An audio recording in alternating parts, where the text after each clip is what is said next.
All right.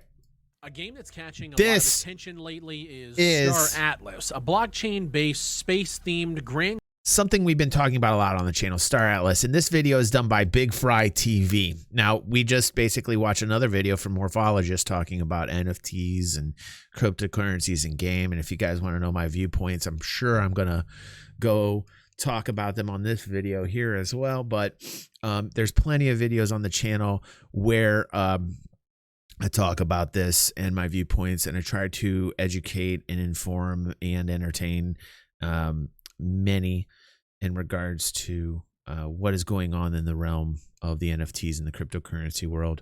But let us see what Big Fry says about Star Atlas, and hopefully he gets into NFTs and cryptocurrencies as well. Strategy video game built on the Solana blockchain. Now, a lot of people are comparing this game to the likes of Star Citizen, myself included when I covered it about a month ago, but now when I hear grand strategy, I think of games like Europa or Crusader Kings. This video is a deep dive into Star Atlas, who is making it, and what the hell this game actually is. But before we get into all of that, today's video obviously has a sponsor because it is a deep dive, and it's HelloFresh, which is awesome because I use them quite frequently. I know. Okay. All right.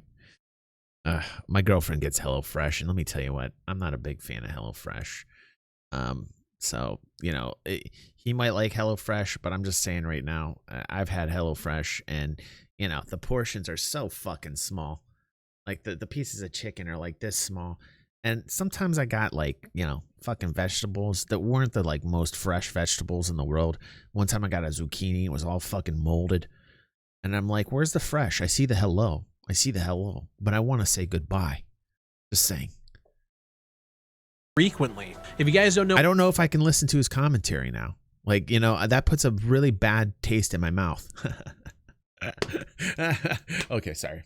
What HelloFresh is, they're a meal kit provider that deliver ingredients straight to your door. You get to choose recipes. I was trying to skip it, actually. Are we still talking about it? Damn, I just, oh my God. So much HelloFresh there. Goodbye, Fresh. You're not fresh. Let's get back to the deep dive. So the website Navic describes Star Atlas's grand vision as a space fantasy RPG with real money economy and NFT assets, a grand strategy game with politics, trade routes, and economically productive territories, a 24/7 virtual economy where players can come together in real time to trade, form contracts, and engage in battle, as well as a fully immersive... Listen, I'm not trying to defend Star Atlas, but this was, you know, there was no gameplay in Star Citizen from literally 2012 to 2014-ish. You know, there was like a hangar and a ship, but at least it's more than what Star Atlas gives us right now. But I get it. Right, we had a hangar and we had Arena Commander. Okay, that came later. but I will just say that, you know, in terms of you know, game development, it just hit. So we will see what they come up with. 3D world with film quality graphics, right? Powered by was not Unreal gameplay. Engine's Nanite that you can experience. The UE5 engine did look smooth, but that was not gameplay. It was a cinematic trailer with game assets. And compare it to what Earth 2 has said about their product itself, they're pretty similar. Places like CoinMarketCap describe the ability to construct entire cities and build microeconomies in the game, embarking on lonely and challenging journeys riddled with countless perils. You might get over-promising and under-delivering on a lot of these. This is very speculative in nature, and only 5% of game development that is successful using NFTs and cryptos will make it. Just like, you know, a lot of NFTs are going to be valueless. They're not going to have value. 5% of those will actually have value. It's discerning which ones have good intent behind it versus ones that don't have good intent behind it. And in game development, it comes behind investigating the developers. So let's see if Fry knows something we don't about the developers. For the most part of it, generally speaking, all I keep seeing is that the developers don't know shit. That they're just artists with no programming or dev knowledge, and it's just a bunch of artists. So, you know, I'm not quite sure about that. I haven't investigated, but let's see if Big Fry knows something we don't. as they gather resources and compete to outsmart other players in the metaverse. And that's where it starts to fall into that Earth 2 area of gaming, when you realize that nobody has any real idea of what the game is, what that final product is actually going to look like, who is actually developing it, and what are they offering right now. So here goes. Okay, the most important question for us in this community is who is developing it. We've talked about NFTs, we talked about cryptocurrencies and gaming. For the most part, if you do your own due diligence and your research in it, and you know that the intent behind the developers are good, you know for the most part that you could see this possibly as an upgrade to the pledge system. Okay, but again, we talk about that on prior videos, but now I want to see if about the dev team. I want to hear about this development team. When you look at the team page for Star Atlas, there's quite a long list of people, ranging from concept designers, and there's a lot of those, we'll get into that, to marketing, to director of operations, all with LinkedIn's and GitHub's to peruse. Look at all the concept so you can actually see their resume. So taking out the concept designers, we'll talk about them later, taking out, financing and marketing, and boiling this down to the people who are actually going to be making this game a reality. Yes. Because while it takes a whole studio, these are the ones I'm interested in: the product developers, the engineers, and the leadership. Yes, the team, the leadership consists of 4 different people. Michael Wagner as the CEO, Danny Floyd as the C. By the way, Michael Wagner is a salesman in the same way that Chris Roberts is a salesman. He's very good with his words. I've seen him. He's very eloquent on interviews. He is selling a product. He is great at selling it, but I don't think he has any game development background in terms of like coding or programming or familiar with any engine work. I'm not quite sure. Right. And CR is. So, we always talk about this. I talked about this on the prior video when we talked about Morphologist. What we are saying the 3 most important points of this new model is the belief behind it, the revenue that comes in from the belief, and the intent of the developers being the most important part. So, we know with Star Atlas, it's got tons of people who believe in the project. We know with this Star Atlas that tons of revenue has been brought in, like amazing amounts of revenue in such a short time. But we aren't quite certain about the intent of the developers. So let's keep going.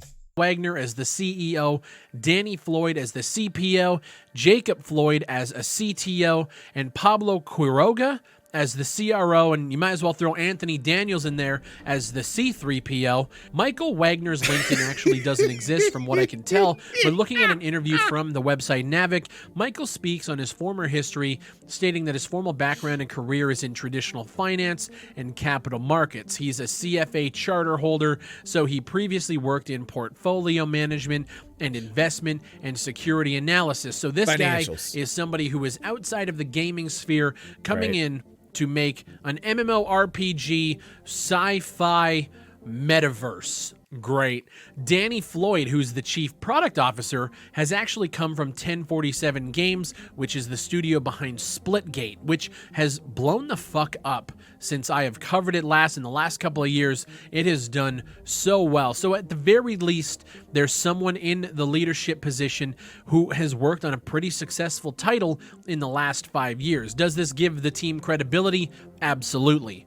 Does this mean that they will be successful in achieving a metaverse, Unreal Engine 5 open world MMORPG? Not necessarily. But when you compare this to the likes of Earth... Although I will say I've been talking to a lot of developers working in UE5, and they're telling me how easy it is to fucking use, and the ease of use and the utility of UE5.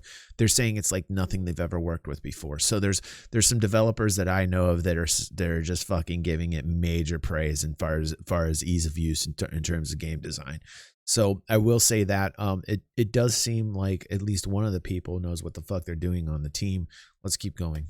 Earth 2, there is somebody here who actually works in game dev. He was an art director at 1047, so he's bringing a lot of experience to the table. We have Jacob Floyd. His little links to a GitHub, which has various crypto projects and other repositories. And then you have Pablo Quiroga, who prior to Star Atlas served as a CRO, Chief Revenue Officer at Vanguard Scientific, where he actually oversaw business development, hardware integration research, supply chain management for sales in end-to-end cannabis processing solutions. He currently conducts ecosystem growth by investing and serving as an advisor at companies in the psychedelic sector. Dude's into psychedelics and cannabis. I mean, you gotta love him, right? So when you actually look at the team itself, the lead environment artist, Edward Denton, you see a lot of sci-fi inspired, armors and weapons and rendered environments on his art station. The dude is definitely talented, and I could actually see a lot of this stuff in a game like Star Atlas or like Star Citizen. It's definitely high quality, and he's your lead environment artist and 3D generalist. Gary Sanchez is a vehicle art director and concept designer. This is the guy who is going to be bringing you the ships that everybody is going to be flying in the game. And this is funny. Gary Sanchez has a portfolio of spaceship concepts and renders that look incredible. And why it's funny is because he's actually done a lot of work for Star Citizen in the past. And when you look at his design concepts versus the stuff he did for Star Citizen, it's insane, the similarities. And going through this list, I'm not going to go through every single person. A lot of their concept designers actually worked for Star Citizen in the early days doing concept work for their ship. So this project is actually starting out on the same foot as a Star Citizen, only from the very beginning. Instead of focusing on crowdfunding in the normal sense, like a Star Citizen, they're focusing on... I appreciate this because I've had so many questions in terms of the development team, and KZ kept saying the entire morning stream, he's like, check out Big Fry's deep dive on Star Atlas. Check it out. I'm so glad that I did. Thank you, KZ, for this. On, crowdfunding via blockchain. Jonathan Barub, this guy is the one that made me really start to do this deep dive. It's seriously impressive. His art station has Chris is blocking out all the information here. Star Wars universe. He's still focused on one piehead guy. Tatooine crash, but Jonathan has actually spent 12 years. Are you not watching any of this, Chris? The StarCraft trailer creations, and he actually worked on the Warcraft film for the graphic design. He also worked recently on the Avatar sequel with James Cameron and is now bringing his directorial skills to the table with this game as well. Very impressive resume. And looking through... So what's the whole thing with the Blue Drake? What's the whole thing with Big Fry shitting on Blue Drake? Did I miss it, or is it coming up, Explodo? Explodo earlier said something about Big Fry shitting on Blue Drake or something. And then right here, Explode says, I hope he apologized to Blue Drake for talking about this game now that he is doing. Just saying. Let's see here. No, they actually said there was quite a few people on the team that actually did work with Star Citizen too, and that there is a guy who knows a lot about the modeling, and his concept art for the ship models are derived a lot from Star Citizen. And there's more than just one. Chris is just focused on the dude who's the investment guy who invested in an LSD company.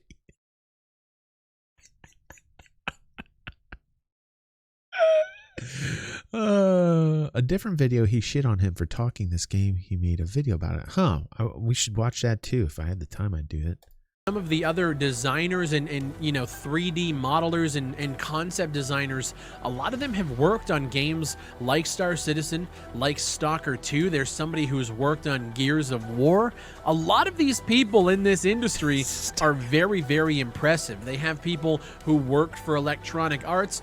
In comparison to even the beginning days of Star Citizen, and obviously comparing it to the ragtag bunch that they have over at Earth 2, Star Atlas is looking like a pretty solid entry team to get this thing off the ground. And obviously they're hiring for a bunch of new positions. I think since January, I saw in an article that they were quoted as... And they have tons of fucking cash to do it with. I mean, the amount of money that this has raised in this short time, it's almost comparative to the amount that Star Citizen has raised in the many years that Star Citizen has been going on here. And they've almost got the same amount of revenue, or I think half of that, close to it.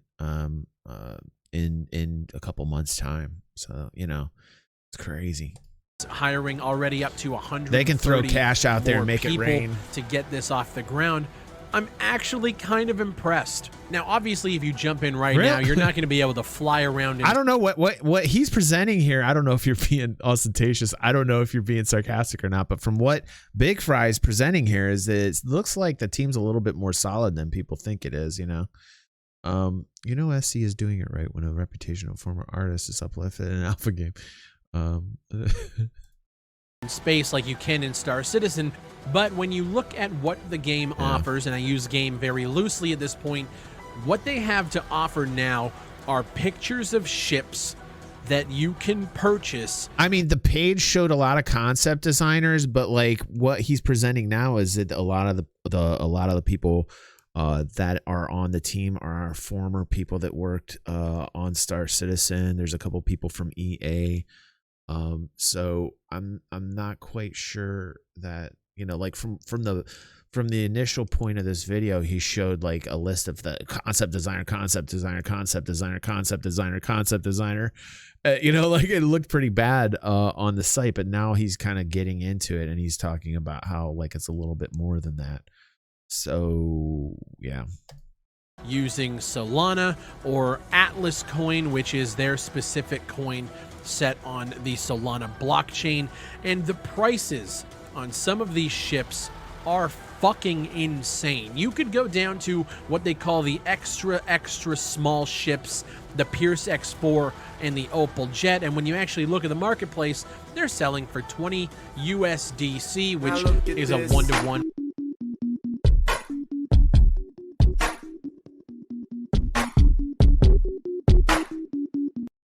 Thank you, Arnick. I need to take a break. With United States dollars, so $20 gets you an X4 ship with some concept art. It has apparently 1 crew slot, a power supply, a warp drive, a radar, a tractor beam, 4 weapon hardpoints, 1 maneuvering thruster, 1 impulse engine, 1 shield generator, and a hull reinforcement for a ship that you don't even know what the fuck you're going to be able to do with it, but there it is. This is also listed as a common ship, and the available supply right now is 128,696. And when you go to buy and or sell them, it actually takes you to, from what I understand, a marketplace where you can list ships to sell and purchase, essentially the same as Earth 2 in this regard with tiles, only this is ships that will apparently eventually be a 3D, you know, render in game. We do have some gameplay that we're going to talk about in a little bit,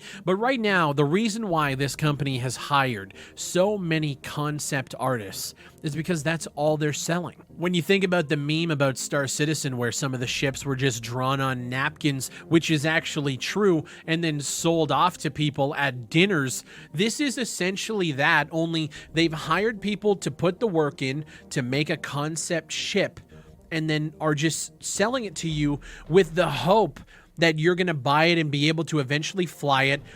Essentially the same as Star. Yeah, it's essentially the same as Star Citizen did, really. I mean, you know, there's not much difference other than, you know, like you had that feeling that was a little bit more rooted in nostalgia with Chris Roberts because he actually developed video games that you played and had that attachment to. And that's what's lacking here with the Star Atlas team. But that doesn't mean that it's like Scam Atlas. You know, like I listen, I'm skeptical, obviously.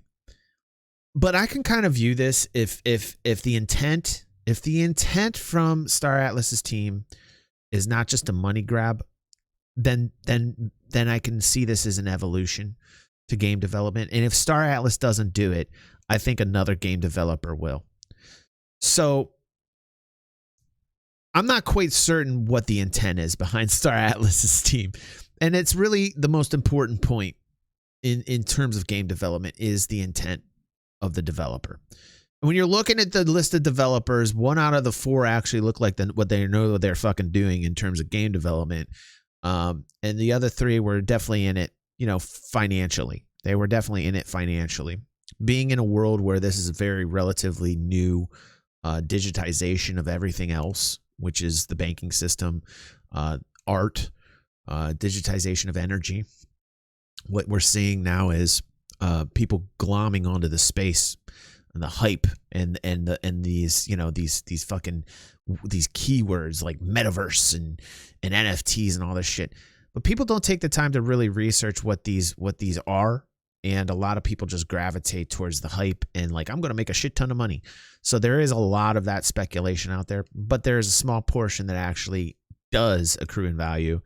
And, you know, if I felt like the developer had a good intention and I pledged money and got an NFT that was tied to my wallet, and in the end, everything worked out and what my pledge was actually accrued in value, I would view that as a win-win. But again, it's hinged on a lot of things. It is hinged on a lot of things. Our citizen. The weird thing about this is 10 years ago, I would have instantly said, fuck Star Citizen. You can't play any of it. What's the point? Why would I pre-order a ship? I'll just wait until the game comes out. I'm in the same boat here. I feel like they have the beginning stages of a team that could potentially turn this into something, but right now, there's really no point in jumping in and spending money on a concept. Now, that's obviously just my opinion. Obviously, a lot of people are buying into this because they believe in not only... Some people are just in this for the fucking return, the return on investment. Some people want the game. Some people want to play it for the fun or what it promises that it can be. I think right now in this early adoption phase, you're seeing a lot of people jump in for the value of it, for the return on investment. And so it does put a bad taste in people's mouth. But I will say there are not a lot of content creators that approach this from a financial side and know enough about this subject and talk about it in a knowledgeable way, and know the gaming industry. And I know both. And I would say this, again, it is so very important to realize these 3 points. In game development, there are 3 things that make a game become a game, and that is the belief behind the people backing it, whether it's this new form or evolution of backing that we've seen Star Citizen take, where the money's coming directly from the people that play the game, or whether it's from people that are buying these NFTs right now and supporting in a way in which they're pledging their money and actually might make a return on that pledge. That's the first thing, the belief. The second thing is the revenue made from that belief. And the third thing that is the most important is the intent of the developer.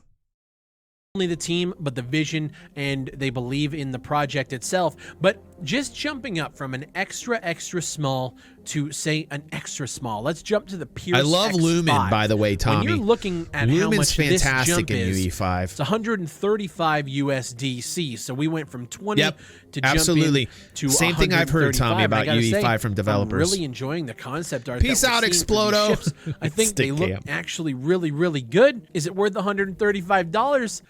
I don't know. And when you go to actually buy and sell the Pierce X5, you can convert it to USDC, and you see that a lot of them are selling for around $145. So the origination price was $135, and my guess is people scooped everything up really quick, and now we're trying to sell it for a little bit of profit. But again, there's no gameplay yet.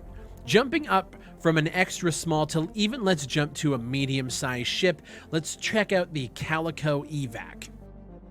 2,200 USDC. Now, a lot of people they made changes. John Crew made changes on the Redeemer. Ship costs. There are some that are $100, $200, a bit bulkier, a bit bigger. $600, $1,200, $15. This, just jumping to a medium-sized ship, is $2,200, and when you convert is very impressive. Actually buying and selling, I'm a lighting guy in real life, you know, so like Lumen really fascinates me. But yeah, like Nanite's fucking fantastic as well. You're picking them up for $2,800. That's a great question. The NFT is literally just the artwork, so you own the artwork in the NFT form. If the changes in design are made from the original NFT drawing in the game, which probably will happen, it will be slightly different than the art that you're seeing from the NFT. But I don't think it necessarily, it may affect the price. That's a really good point. It could affect the price of the NFT if in fact the actual in-game design changed from the original NFT. It might go up or down in value based upon changes made later on as the game develops. So that is a really good question right there, Grizz. But that will not change the NFT that you bought. The NFT stays the same. So the NFT stays the same. The NFT is not tied to the physicalization of the ship in the game, by the way. A lot of people are confused about that. Because you buy the NFT, which is a digital kind of, NFT is a non-fungible token. Think of it like a cryptocurrency that's tied to a wallet. So I call it a digital asset. So you buy the NFT, which is artwork. That NFT is then put to your wallet. You own it. Nobody can take it. There's no way anybody can hack it unless they know your mnemonic phrase. That stays in your wallet. You own it. You could trade it. You could sell it. You could do whatever the fuck you want with it, but you actually own that piece. A lot of people say, well, it can be copied, so what does it matter? No, it can be copied like on a fucking screen, and somebody can say that, oh, I got this, but people can tie it to an online blockchain ledger, and they can see what is real from what is not, because the copies won't have any fucking address on the chain, and therefore you can discern the fake from the real, and that's why there's tangible value towards these NFTs. There's a lot of speculation in the NFT realm. There's a lot of speculation in the cryptocurrency realm, but you in fact do own this. It is tied to your wallet, and nothing that happens in the game with that ship after it's designed will affect the NFT. You know, your NFT is in your wallet for good. You're not gonna lose it. If your ship blows up in the game, you don't lose the NFT. So that is something that people need to realize. You know, the NFT is yours. It is in your wallet. There is no way that anything's going to happen to it in your wallet. It's essentially a token. It's a pledge that says, thank you for your pledge. Here's your digital asset that you own. And the final product that is in the game, no matter what happens in the game, cannot affect that NFT. You own that NFT. So that is something that people need to be informed about that I don't think people realize. So thank you. That's a great point, Grizz. That was wonderful that you mentioned that as something I have not talked about up to this point. 160 USDC with one guy undercutting at 28.59.99. But also keep in mind, that's just a medium-sized ship. When we get into the capitals and the commanders, I mean, just in fact, here's the difference, right, Grizz? So, like, people that bought, like, the Redeemer, right, and there was the specs, and the Redeemer changed in Star Citizen, right? You know, it changed just the same way as these will, okay? Some of these are going to change spec according to, you know, its origin concept of artwork to what actually can be physicalized in game. The only difference between Star Citizen and Star Atlas is you actually own something that can accrue in value in Star Atlas, whereas like in Star Citizen, the only way that it can accrue any value is if it's like a artificial scarcity that is provided by Cloud Imperium when they stop the ship sales, and then you take that and you sell it on the gray market for the difference. So that's something that you know, that's the difference. The NFT itself can either accrue value or lose value based upon your initial pledge money, but that's really what the difference is, you know. The legendaries, I don't really think you guys want to see how much these ships are, but we checked out the Pierce X4, the Pierce X5. Let's jump up to the Pierce C9. 28,900. What is this ship? This ship comes fully equipped with a captain slot, 2 pilot seats, 2 co-pilot, 3 scanners, 2 engineers. Even if you take it at the origination price, which is the lower price that people scooped up, 28,000 USDC is fucking ridiculous at this point. Let's just jump up to the Thimble Ecos Bombarella, 30,000 USDC. And I think the most expensive ship, the rarity is called Anomaly, which tells me that there's not a lot of them. And again, the concept art looks beautiful here. The origination price for the Thimble Ecos Tree Arrow is $99,000. $99,500 to be exact. And looking at the actual buying market, you actually can't purchase any one of these. There are buy orders open for them when they drop to around 1,000, but there are no open asks, no open sales. And here's the difference of it. And some people can say, wow, this is fucking ingenious. And other people can just spit and say, this is like the craziest shit in the world. And here's what the difference is. This is tied to real life tangible values, right? This is tied to a market system which is basically, buying these because they believe they can get a crazy return on investment because of the scarcity of these NFTs. So as a financial guy, the ingenious part about it is that you can bring in so much more money because somebody thinks that they're going to actually get more out of it as an investment versus a regular pledge, right? So there's, if you're a financial dude, you're like, wow, this is fucking ingenious because we can, tenfold the amount of revenue. We can bring in so much more. On the gamer side of things, you can kind of like fucking go, ugh. So, there's a revulsion and there's also compulsion. Like it depends upon what side of the coin you're at. But like, holy shit, if anybody were to spend that much money, okay, I will say this, because there is this NFT value to it, right? That again, it's all speculative. I personally, my own opinion is stay the fuck away. But hey, like there is an opportunity for somebody that might make more money, so they're willing to put that money in. Whereas like on a pledge that's not tied to anything, like that's not tied to an NFT or any type of digital asset, I don't think you'll ever see that being spent in Star Citizen. So, there's the pros and cons of it. But yeah, whoo, shit. That's a lot of cash, man. For this ship.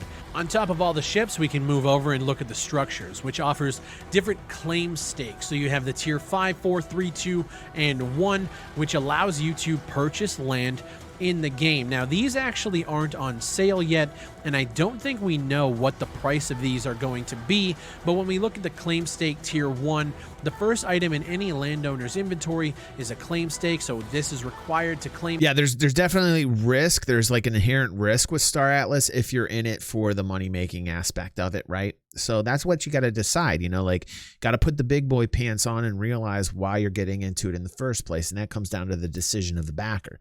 So, like that's where I say, like, do your due diligence and realize what is going to be. Yeah, I would imagine that the land stakes are just as limited as the NFTs, Tommy, because land is going to be scarce as well. So land is going to be the same way that they're doing the NFTs, where you're seeing these metaverses and people buying up plots of land for millions of dollars. I don't know if you guys are familiar with a game called Sandbox.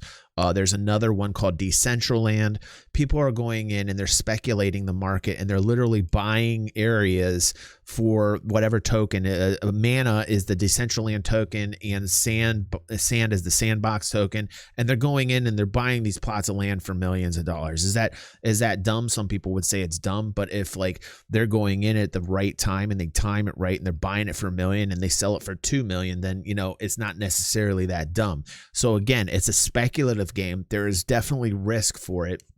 I think it's a little too early, in my opinion, to be involved in something that might very well be a bubble in terms of like digital real estate, because it goes to what is the game? Is the game going to be popular? What's the longevity of the game?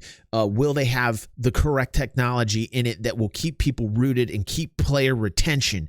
These are the questions you have to ask yourself if you're getting involved in this metaverse play. You have to look at each game and you have to say, what is the longevity? Is it going to be like a metaverse game that will give people true like enjoyment? They will come back to it. So if you're looking at it as an investor, you have to look at it that way. I can look at Sandbox and I can say, it's got that Minecraft quality to it, but I'm not quite sure I'm going to go in and buy a plot next to Snoop Dogg for $1 million. You know what I mean? Like maybe I can turn that $1 million into $2 million because I'm next to Snoop Dogg right now.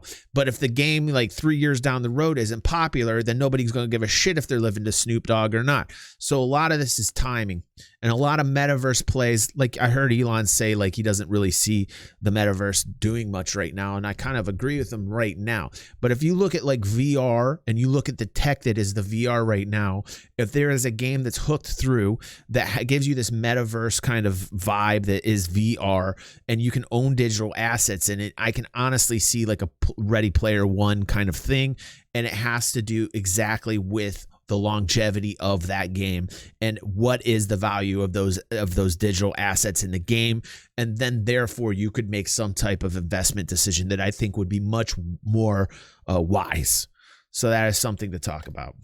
Ownership of any available land or space claim. So on top of the ship that you're buying, you now have to buy a claim stake. You want to plot a microdeck next to Snoop Dogg? Whatever planet you're going to be playing on, and these are all going on sale in 114 days. There's a countdown on the website. There are 5 tiers of rarity for the claim stake. What they all do, there's different. It's rarities. all about time. It's all about timing, Conan. I can't find it's any all about information timing. on this Yep. stuff. There's also a mining drill, a space station, and a power plant. When you click on the space station, this comes standard with a trading deck necessary to tap into the universal marketplace. So all of these things are going to be required to do different things. Starlet. The mining drill we're going to talk about in a little bit. Yeah, with some and the crazy power parties plant if you're is living necessary next to keep Snoop the Dogg, mining drill Starlet. working. So realistically, if you want to really maximize your experience with this pay-to-earn game, you have to buy yourself a ship, you have to buy yourself a power plant, a mining drill, a claim stake to get the land to be able to mine on, and then you get the space station. My son's calling. So you can access the marketplace.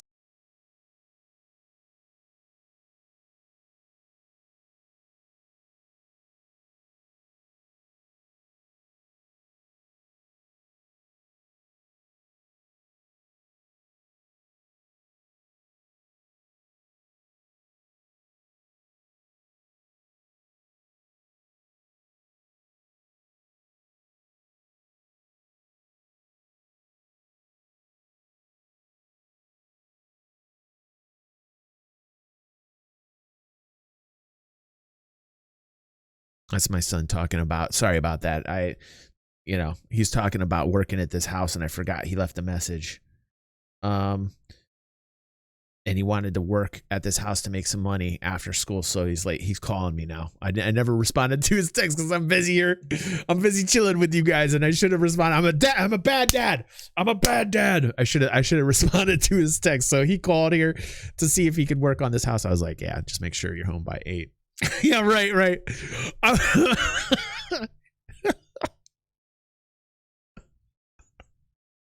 I'm setting a shining example for fathers everywhere. Right. Sorry, I had to mute that. Normally, we have him on stream, but he's at school right now, so I want him focused on school. You know what I mean? Is that you back when you had hair? No. I'm much more handsome than this guy. Come on, Heartsy. What's up, Heartsy? How you doing, buddy? Long time no see, man. Glad to see you here, man.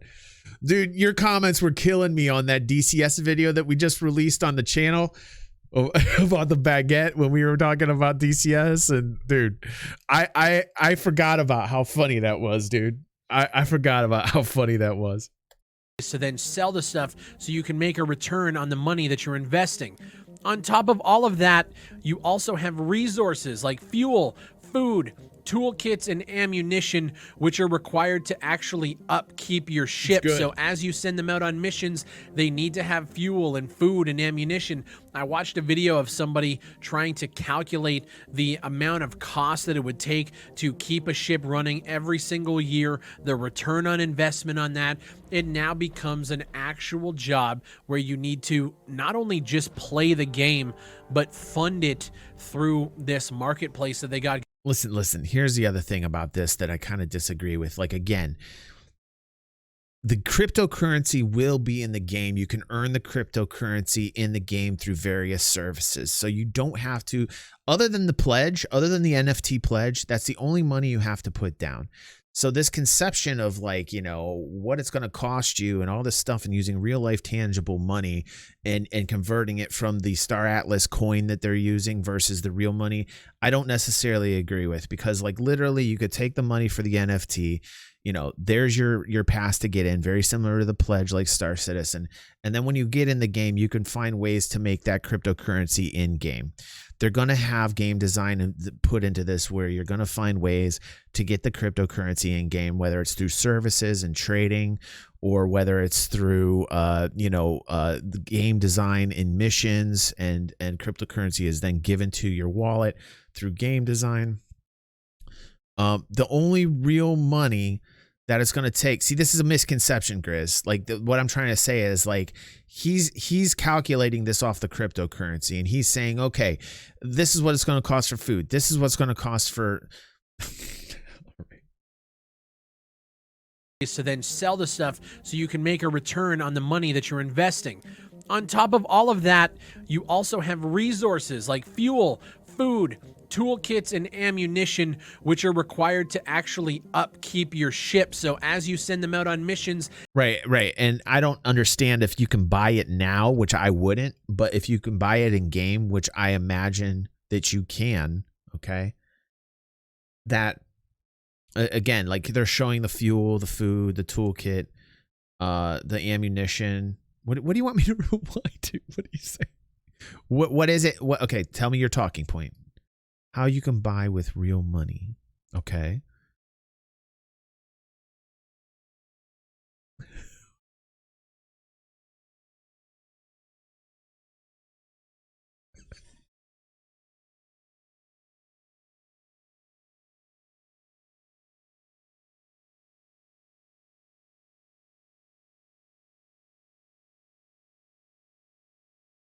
Right, you can buy them in game with the Star Atlas coin, and I don't know what the name of the coin is.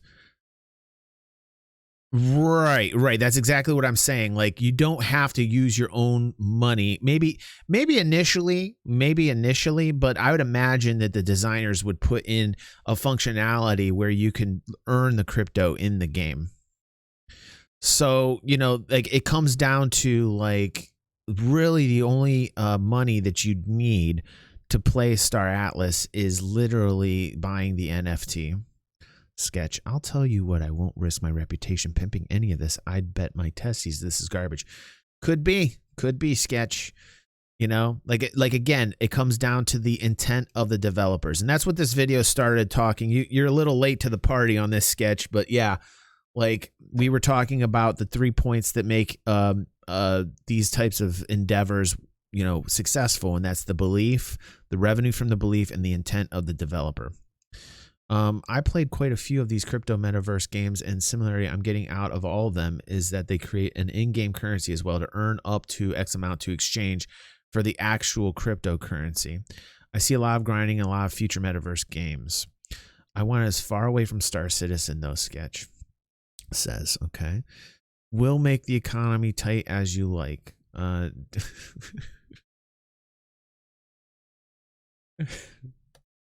They need to have fuel and food and ammunition. I watched a video of somebody trying to calculate the amount of cost that it would take to keep a ship running every single year, the return on investment on that. It now becomes an actual job. Yeah, that's this whole this whole analogy he's using is not a good analogy, because you don't need to actually purchase the crypto if the crypto trading in the game happens through missioning, happens through, being able to have a contract system that would enable you to make crypto without having to buy it in the game. So essentially it'd be no different than UEC, ISK, any game that has some type of currency in it. If there's any type of game mechanics in the game that allow you to actually buy and sell goods with or make rewards in that crypto in the game, or contract them from player to player through wallets, then essentially you're not spending anything. So yeah, I don't necessarily agree with this. Not only just play the game, but fund it through this marketplace that they got going on. And then you have collectibles, stuff like what looks to be different character models and stuff like that. There's this Antol. Captain Antol is the most celebrated and decorated captain of the MUD faction. Apparently you can buy different character models as well. This character model is going. Well, it's on sale, I should say, for 28,000. Oh, that's bullshit. USDC. That's fucking bullshit. Of these that's collectibles crazy. On here Who that the fuck's going to spend that for a game portrait? Maybe that's how your character looks or is modeled in the game, but fuck that. That's ridiculous. Oh man. Woo. Better. But what I will say is very recently we have seen the first, what the devs are calling gameplay, which I'll throw up on screen here. It's not gameplay, by the way. This is game assets rendered for cinematic. You know. But it looks smooth as fuck. And from a lot of developers, what they're telling me, UE5 is so easy to work with.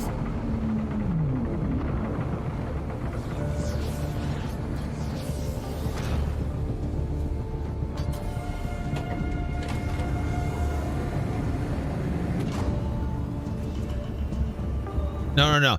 NFTs, we already talked about the sketch. You're way late. You'll have to watch the highlights if you're that interested in what NFTs and cryptocurrencies are. Both digital assets that are actually you can tie into a wallet. You can own them and they cannot be copied. They are part of a blockchain. All their computers on the decentralized network verify it, and therefore most things in the cryptocurrency world will be relabeled most likely to digital assets moving forward. Other than some cryptocurrencies that actually function as currencies, will probably keep the moniker of cryptocurrency. So yeah, Sketch, I wish you had gotten here a lot earlier, dude. A lot earlier.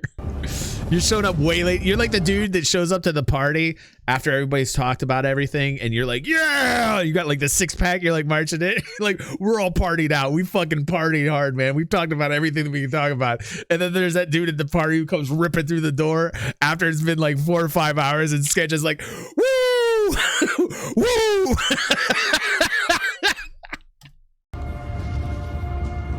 You're very late to this party, Sketch.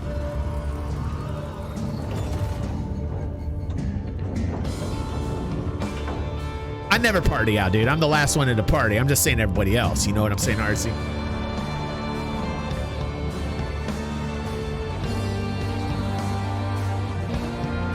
I'm telling you what, dudes. I'm telling you what. It just depends upon this team. But like, if Star Atlas doesn't do it, I'm telling you, somebody is. And it's gonna happen. It's eventual. And you know, we've been talking a lot about it on the channel recently. I thought this was a pretty decent video. I'm gonna give it a like. I liked it. I like Morphologist is better. Morphologist really explained cryptocurrencies and NFTs like spot on for the most part. But yeah, pretty fucking cool. Pretty cool. Now look at this.